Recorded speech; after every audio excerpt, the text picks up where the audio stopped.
Hello everyone. तो एक बहुत बड़ा सवाल है, क्या इंडिया की ये मैसिव पॉपुलेशन, लिटरली 120 करोड़ से भी ज़्यादा लोग एक बोझ है, एक लाइबिलिटी है? इमेजिन करो एक ऐसी मशीन जो रोज़ नए मार्कर्स प्रोड्यूस करती है वर्सेस एक और मशीन जिसमें डेली 1,000 रुपए का रिपेयर लगता है पर वो प्रोड्यूस कुछ नहीं करती। दोनों में से आपका असेट कौन सा होगा? ऑब्वियसली पहली वाली, राइट? तो सोचिए, क्या हमारी ये इनॉर्मस पॉपुलेशन भी ऐसी ही एक हाईली प्रोडक्टिव मशीन बन सकती है? आज की इस चर्चा में आपका स्वागत है। आज हम प्रिसाइसली इसी कॉन्सेप्ट का डीपली एनालिसिस करेंगे। हम प्रूफ के साथ समझेंगे कि कैसे एक मैसिव पॉपुलेशन लिटरली हमारी सबसे बड़ी स्ट्रेंथ यानी हमारा ग्रेटेस्ट एसेट बन सकती है, बस अगर हम उसे सही तरीके से डेवलप करें। ओके, सो फटाफट आज का रोड मैप देख लेते हैं। नंबर 1, पॉपुलेशन, एसेट और liability. Number 2, the tale of two friends. Number 3, sectors of the economy. Number 4, building quality human capital. और finally number 5, the challenge of unemployment. ये इफेक्टिवली आपके सिलेबस का एक परफेक्ट स्टडी गाइड बनने वाला है। तो बिना किसी डिले के let's get started. Section 1, Population, Asset or Liability, Unlocking Human Potential। देखिए, सिंपल सी बात है। देश के लोग ना सिर्फ माउथ्स टू फीड नहीं होते, उन्हें सिर्फ खाना खाने वाला बोझ मत समझिए। अगर उनका सही तरीके से यूज़ किया जाए ना, तो वो एक्चुअली एक बहुत ही पावरफुल पोटेंशियल रिसोर्स होते हैं। तो पहले ह्यूमन कैपिटल की इस एग्जैक्ट डेफिनेशन को क्लियर कर लेते हैं। Essentially it's the knowledge, skills and enterprise present in human beings.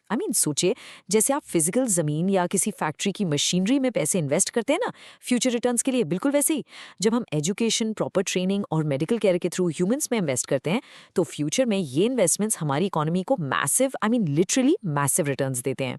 Moving on to section 2, the tale of two friends, Sakhal versus Vilas. अब इन एब्स्ट्रैक्ट इकोनॉमिक कॉन्सेप्ट्स को रियल लाइफ में समझने के लिए ना, let's look at a hypothetical story. Sakhal और विलास की कहानी।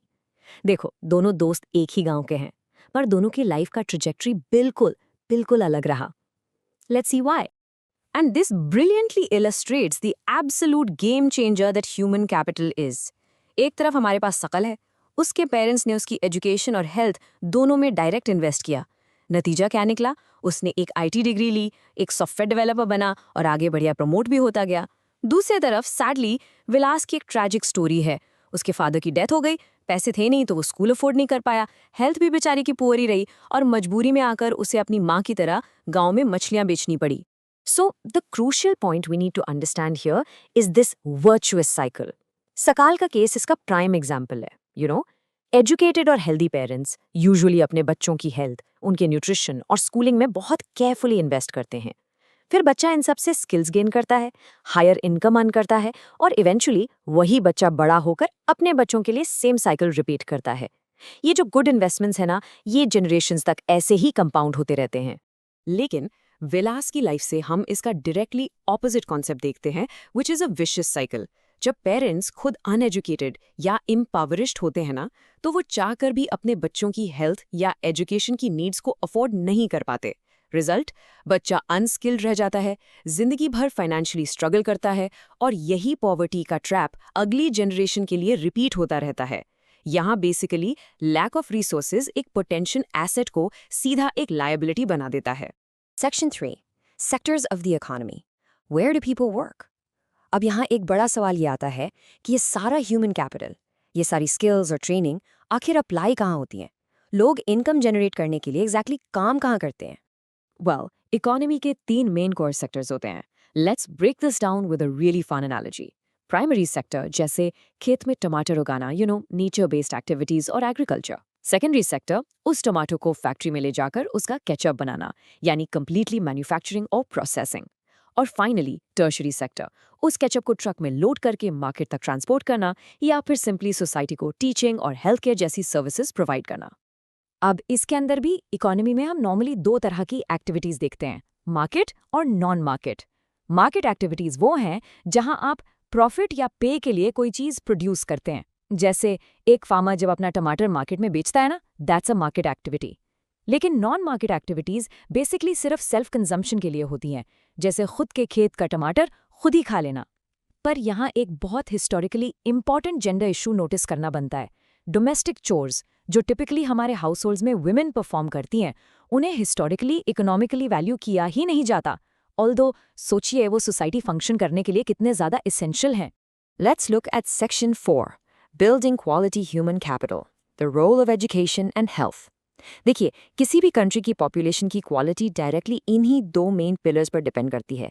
ये एब्सोल्यूट फाउंडेशन है, इनके बिना ह्यूमन रिसोर्स डेवलप हो ही नहीं सकता।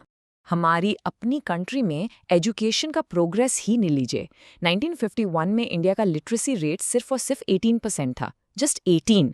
लेकिन 2011 तक ये मैसिव जंप करके 74% हो गया। ये गवर्नमेंट की तरफ से रन किए गए इनिशिएटिव्स जैसे सर्व शिक्षा अभियान और स्कूल्स में मिड डे मील्स, उनका बहुत ही फैंटास्टिक रिजल्ट रहा है, जिसने एनरोलमेंट रेट्स लिटरली ड्रास्टिकली बढ़ा दिए। लेकिन एक्चुअली हमें सिर्फ पॉजिटिव नंबर्स देखकर ब्लाइंड नहीं हो जाना है।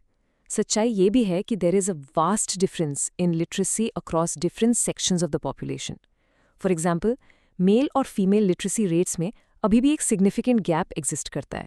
और सबसे इंपॉर्टेंट बात, सिर्फ एक पीस ऑफ पेपर, एक डिग्री मिल जाना या क्वांटिटी बढ़ जाना काफ़ी नहीं है। एजुकेशन की एक्चुअल क्वालिटी बहुत बहुत मैटर करती है। एक और बहुत इंटरेस्टिंग डेटा पॉइंट है यहाँ, 68.3 ईयर्स। ये इंडिया की एवरेज लाइफ एक्सपेक्टेंसी है एज पर रीसेंट डेटा। एक टाइम पर पोस्ट इंडिपेंडेंस ये नंबर मुश्किल से 36 ईयर्स के आसपास था। आई मीन ये आधी लाइफ से ज्यादा का जंप हमारी हेल्थ केयर इन्वेस्टमेंट्स के लिए एक प्रैक्टिकली मेजर विन सर्व करता है। सिंपल लॉजिक है, जब लोग लंबा जिएंगे, हेल्थियर रहेंगे, तभी तो वो देश की इकोनॉमी में ज्यादा टाइम तक अपना कॉन्ट्रीब्यूशन दे पाएंगे, राइट? हेल्थ इंडिकेटर्स में हमने इंप्रेसिव ग्राउंड्स कवर किया है। नंबर्स पर अगर आप गौर करें, 1951 में इन्फेंट मोर्टेलिटी रेट यानी 1 साल से कम उम्र के बच्चों की ट्रैजिक डेथ लगभग 147 थी, जो ड्रास्टिकली रिड्यूस होकर 34 हो गई। उसी तरह क्रूड बर्थ रेट और डेथ रेट्स, जो दोनों उस टाइम बहुत हाई थे, अब एक मैनेजेबल लेवल पर आकर स्टेबलाइज हो गए हैं। ये क्लियरली प्रूव करता है कि बेटर मेडिकल फैसिलिटीज ने ग्राउंड लेवल पर प्रैक्टिकली जिंदगियां बचाई हैं।